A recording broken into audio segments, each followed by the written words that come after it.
안녕하세요. 사랑하는 남자친구와 행복한 가정을 꿈꾸던 30살 여성입니다. 저는 남자친구와 제가 운명이라고 생각했습니다. 저희가 만나게 된 계기는 너무나 특별했거든요. 지금으로부터 2년 전이었습니다.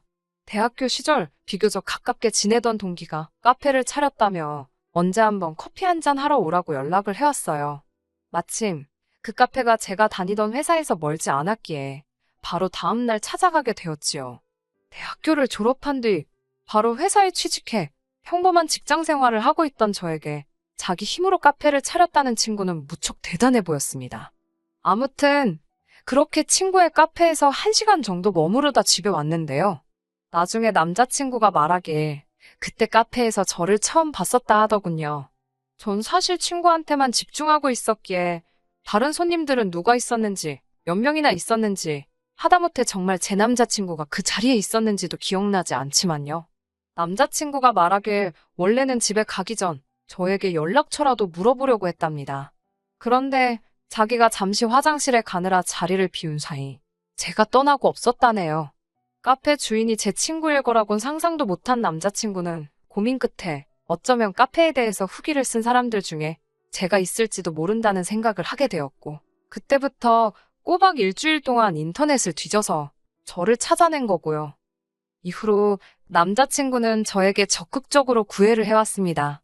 저도 그런 남자친구가 싫지 않았고, 그래서인지 저희의 관계는 급속도로 발전해 나갔지요. 그러다 사귄 지 1년쯤 됐을 무렵부터는 결혼에 대해서 진지하게 대화를 나누기 시작했습니다. 자연스럽게 양쪽 어른들께 인사도 드렸고요.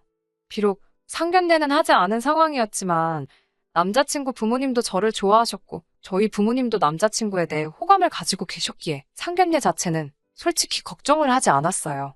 저도 남자친구도 이 결혼은 당연하다는 자신감이 있었달까요?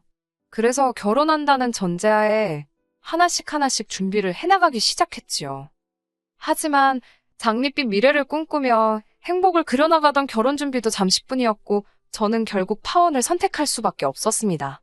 일단 제가 파혼하게 된 이유를 말씀드리기 위해서는 속물 같지만 정확히 저와 남자친구가 어떤 상황에 있었는지 조건은 어땠는지와 같은 것들을 이야기해야겠네요. 성격이나 외모야 정답이랄 게 없고 객관적이지도 못하니 말하지 않겠습니다. 소위 자식들 시집장가 보낼 때 부모님들께서 중요시하는 조건들만 놓고 이야기해 볼게요. 일단 저나 남자친구 둘 다 비슷한 수준의 대학을 졸업했습니다. 졸업 직후 저는 바로 외국계 광고회사에 취업을 했고요. 반면에 남자친구는 2년간의 수험생활 끝에 7급 공무원이 되었다고 들었습니다. 이렇게 표현하면 좀 그렇지만 남자친구의 직장은 소위 철밥통이지요. 남자친구 표현을 빌리자면 진짜 큰 사고를 치지 않는 한 먹고 사는 걱정은 안 해도 된다며 그래서인지 항상 자기 직업에 대해 자신만만했고 자부심이 넘쳤습니다. 월급이 적은 것에 대한 불만은 전혀 없는 사람이었고요. 자기 말로는 얻는 게 있으면 잃는 것도 있는 게 당연하다나요? 남자친구에 비하면 제 직장은 안정적이진 않습니다. 정확히 말씀드리자면 직장이 아니라 업계라고 해야겠네요. 이 업계가 워낙에 유행에 민감하고 또 업무량이 많다 보니까 자의반 타의반으로 떨어져 나가는 사람들이 많거든요. 하지만 일단 능력을 인정받으면 돈은 저절로 따라오는 곳이기도 해요. 운이 좋으면 유명세도 얻을 수 있고요. 아무튼 저는 업계 내에서도 제법 큰 회사에 다니고 있었고 그렇다 보니 동종업계 내에서도 연봉이 높은 편이었어요. 그렇다 보니 제 벌이가 남자친구의 2배쯤은 되더라고요. 하지만 이것도 남자친구는 저더러 주식으로 치면 단타에 불과하다며 농담처럼 깎아내리기 일쑤였어요. 정말이지 왜 그때는 그렇게 형편없는 사람인 걸 눈치채지 못했을까요? 말이 나와서 말이지만 성격도 개떡 같았어요.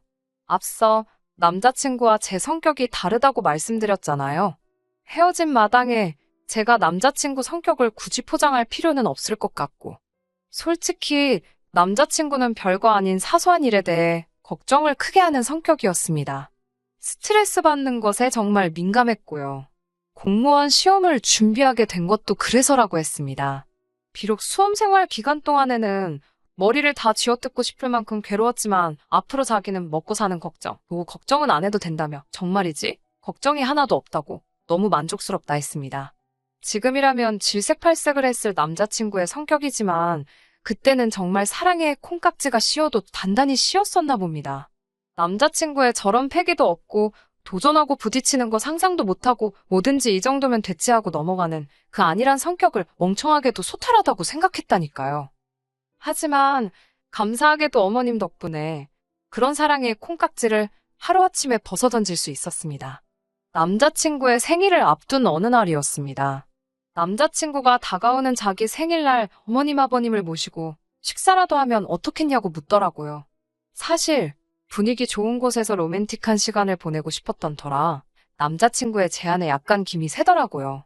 하지만 생일의 주인공인 남자친구가 원한다니 따라주자 싶었습니다. 어려운 일도 아니었으니까요. 비록 남자친구의 생일이긴 했지만 어머님 아버님의 입맛을 고려해 한정식집으로 장소를 골랐습니다. 다행스럽게도 음식도 맛있었고 전반적으로 분위기가 좋았어요. 어머님께서 남자친구 자랑을 늘어놓기 전까지는 말이지요. 식사 후 이동한 찻집에서 어머님이 본격적으로 그러니까 남자친구에 관한 이야기를 시작하셨습니다. 당신 아들이 태어나서부터 인물 좋다는 소리를 어찌나 들었는지, 학창 시절에는 얼마나 순했는지, 이제는 7급 공무원까지 되지 않았냐며 저더러 너는 참 복도 많답니다.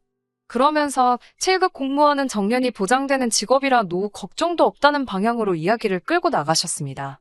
아니, 정년 보장이 안 되는 공무원도 있나요? 그놈의 7급 공무원 소리를 그 자리에서 거짓말 좀 보태서 한 50번은 들은 것 같습니다. 저도 처음에는 어머님의 아들이기도 했지만 제가 사랑하는 남자친구이기도 했기에 적당히 호응하며 분위기에 맞춰 듣기 좋은 대답을 해드리고 있었어요. 하지만 아들 자랑만 적당히 하셨으면 좋았을 텐데 조금씩 저하고 비교를 하시면서 저를 깎아내리시니까 저도 짜증이 스멀스멀 올라오더라고요. 저더러 너는 팔자도 좋다며 그깟 회사 잘려도 그만, 때려쳐도 그만이지 않냐입니다. 모르긴 몰라도 7급 공무원한테 시집가는 저를 부러워하는 친구들이 한둘은 아닐 거라나요. 솔직히 나중에는 얼마나 듣기가 싫던지 저도 배울 만큼 배웠다고 아드님 연봉이 제 연봉의 반밖에 안 된다는 마음의 소리가 입 밖으로 튀어나갈 판이었어요. 그럼에도 불구하고 예비 시어머니셨기에 간신히 눌러 참았네요. 그리고 제 불편한 표정을 읽었는지 남자친구가 중간에서 어떻게든 중재를 해보려고 안간힘을 쓰더라고요. 어머님께서는 그런 눈치를 채신 건지 못 채신 건지 당신이 하고 싶은 말을 계속해서 이어나가셨습니다.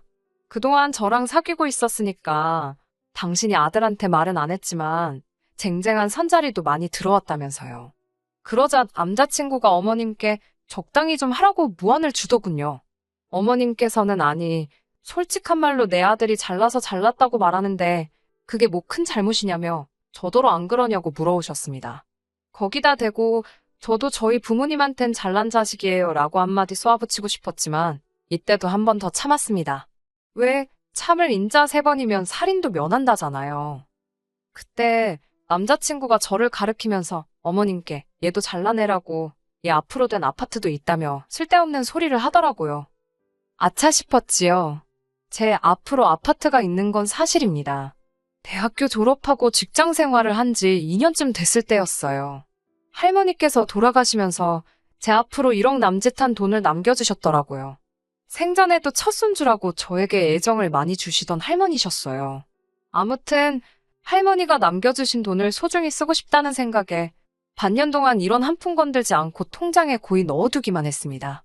그러다 어머니께서 그러지 말고 재테크를 해보라며 조언을 해주셨고 고민 끝에 아파트를 사는 쪽으로 결정을 내렸네요.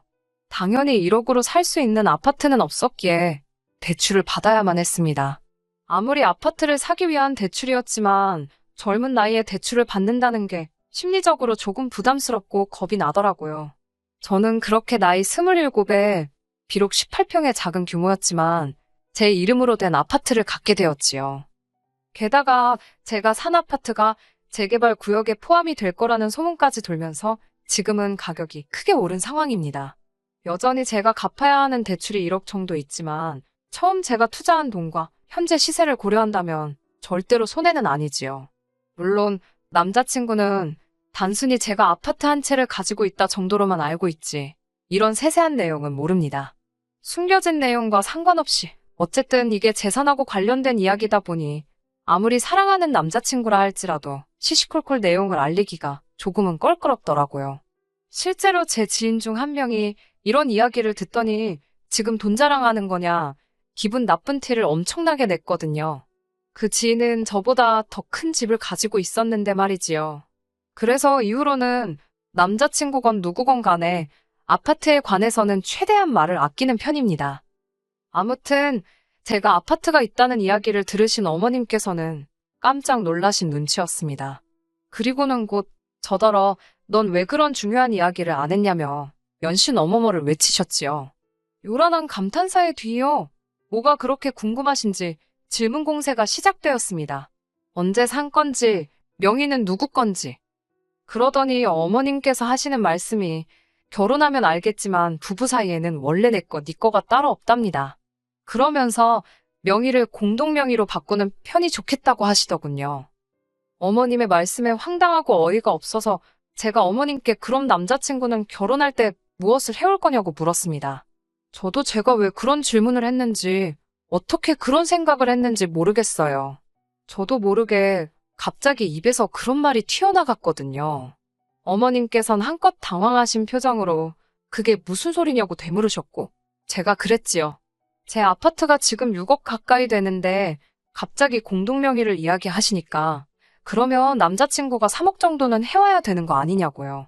그러자 어머님께선 그놈의 7급 공무원 소리를 또 꺼내셨습니다. 당신 아들이 평생 돈을 벌어올 텐데 저더러 계산을 해보랍니다. 그게 3억만 되겠냐고요. 아니, 이게 지금 수학의 문제가 아니잖아요. 그리고 설령 수학 문제라고 해도 틀린 답 아닙니까? 남자친구가 돈 벌어오는 동안 누가 저는 논다고 하던가요? 남자친구가 2달을 벌어와야 제가 1달을 버는 것과 비슷합니다. 그런데 무슨 7급 공무원이고 나발이고. 그래도 어른하고 대화를 하는데 제 생각대로 너무 솔직하게 말하면 안 되겠다 싶더라고요. 저는 최대한 정중한 자세로 예의를 갖춰서 어머님께 말씀드렸습니다. 저는 앞으로도 제 능력이 닿는 한 계속해서 일을 할 거라고요. 그러니까 행여나 아드님이 앞으로 평생 얼마를 벌어올 건데 제가 마치 그 돈에 빌붙으려고 한다는 식으로 말씀하지 마시라 했지요. 그리고 그게 그렇게 걱정이시면 반반 결혼식을 올리고 생활도 반반씩 부담한다고 약속드리겠다 했습니다. 그러자 어머님께선 대뜸 저더러 너 아주 계산이 보통이 아니라며 다시 보인다고 그러시대요. 저는 정말이지 마지막 참을 인자를 그린다는 마음으로 알겠다고 어차피 제 아파트도 대출이 끼어 있으니까 그 대출만 한 번에 다 갚아달라고 말씀드렸습니다. 그러면 공동명에 한번 생각해 보겠다고요. 설마 6억짜리 아파트에 같이 이름을 올리면서 1억도 못 내놓겠다고는 안 하실 거죠? 라고 물었습니다. 그러자 이번엔 남자친구가 갑자기 버럭 화를 내더라고요. 대출이 있었냐입니다. 제가 요새 대출 없이 아파트 사는 사람이 어딨냐고 되물었어요. 아무리 세상 돌아가는 물정을 몰라도 정도껏 몰라야지 저렇게 호들갑인가 싶더라고요. 그런데 남자친구는 한껏 어이없는 표정을 지으며 이제까지 자기한테 대출의 디귿자도 꺼낸 적이 없지 않냐면서 결혼하면 자기가 벌어온 돈으로 대출 갚을 생각이었냐입니다. 아니, 이 모자는 자기들이 무슨 소리를 하는 건지 생각이란 걸 하고 있는 건가? 별의별 생각이 다 들더라고요. 남자친구한테 도대체 무슨 소리를 하는 거냐고, 이제까지는 뭐 대출 내가 갚았지 다른 사람이 갚은 줄 아냐고 저도 지지 않고 따졌습니다. 근데 남자친구는 계속해서 대출이 있는데 말을 안 했다. 즉 자기를 속였다 이거에 꽂혔더라고요. 자기는 일평생 대출을 갚으면서 살 생각이 없다나 어쩐다나요. 웃긴 건 이 상황을 지켜보고 계시던 어머님께서도 당신 아들의 말이 황당한지 좀 가만히 있으라고 남편을 말리시는데 역부족이었습니다. 어머님께서 아파트가 6억이라지 않냐고, 그럼 그 1억 갚아주고 같이 공동명의를 하면 되지 왜 이렇게 난리 부르시냐고 급기야 제 앞에서 남자친구에게 면박을 주고 계셨어요. 어휴, 그 꼴을 보고 있는데 어머님이 불쌍할 지경이더라고요. 남자친구는 6억이고 60억이고 안 팔리면 자기가 1억을 날리는 거라면서 자기는 그런 모험은 죽어도 못하겠답니다. 아니, 아파트가 왜 안 팔리냐고 어머님께서 아무리 설명을 해줘도 남자친구는 그래도 세상에 100%는 없다면서 자기는 그런 위험한 짓은 안 한답니다. 그러면서 저더러 대출은 알아서 갚으래요. 공동명의도 필요 없다면서 그냥 결혼하잡니다. 하지만 이미 멍청하고 한심한 남자친구의 모습도 봤지. 7급 공무원 자부심에 눈이 멀어버린 어머님도 겪어버렸지. 결혼할 마음이 싹 사라진 상태였지요. 저는 이 결혼 그냥 없었던 일로 하자고 했습니다. 남자친구는 영문을 모르겠다는 표정으로 자기를 속인 것도 이해해주고 넘어가준다는데 왜 제가 결혼을 못한다는 거냐며 어이가 없어 했어요. 어머님께서는 머리가 아프시다며 저희더러 마음대로 하라고 그러시곤 방을 나가버리셨고요. 어머님께서도 당신 아들이 저런 멍청인지는 모르셨던 건지 저는 남자친구에게 조곤조곤 왜 제가 파혼을 결심했는지 설명해 주었습니다. 하지만 알아들은 건지 어쩐 건지 결국 남자친구는 화가 많이 나서 씩씩거리며 먼저 찻집을 나가버렸어요. 그날 이후로 한 일주일 동안 남자친구는 계속해서 문자를 보내왔습니다. 기껏 한다는 소리가 저더러 일단 아파트를 팔아보래요. 아파트가 정말 팔려서 6억을 받을 수 있는지 자기 눈으로 확인만 한번 하게 해달랍니다. 그러면 자기가 1억이고 2억이고 부모님께 받아오겠다고요. 그리고 제 아파트 판돈이랑 자기가 가져오는 돈이랑 합쳐서 다른 아파트를 사자는데 이게 무슨 멍청한 소리인지 진짜 저 머리로 어떻게 공무원 시험은 합격을 했나 싶더라니까요. 결국 살면서 단 한 번도 해본 적 없는 온갖 무지막지한 욕을 남자친구에게 퍼붓고 나서야 이 지긋지긋한 관계의 종지부를 찍을 수 있었네요. 솔직히 파혼을 해서 속상한 것보다 이런 인간인 줄도 모르고 1년이란 시간을 낭비한 게 지금도 너무 속상합니다. 그래도 결혼 안 하고 큰 인생 공부했다 생각하려고 노력 중이에요. 진짜 별의별 사람이 다 있다 싶네요. 지금도 그 멍청이 어디 가서 7급 공무원이네 어쩌네 하고 어깨 펴고 거들먹거리며 다니고 있겠죠? 어휴, 다들 조심하세요. 보이는 게 전부가 아니랍니다. 끝까지 들어주셔서 감사합니다. 오늘의 사연은 여기까지입니다. 구독과 좋아요, 알람 설정 부탁드리고 더 좋은 사연으로 다시 찾아뵙겠습니다. 감사합니다.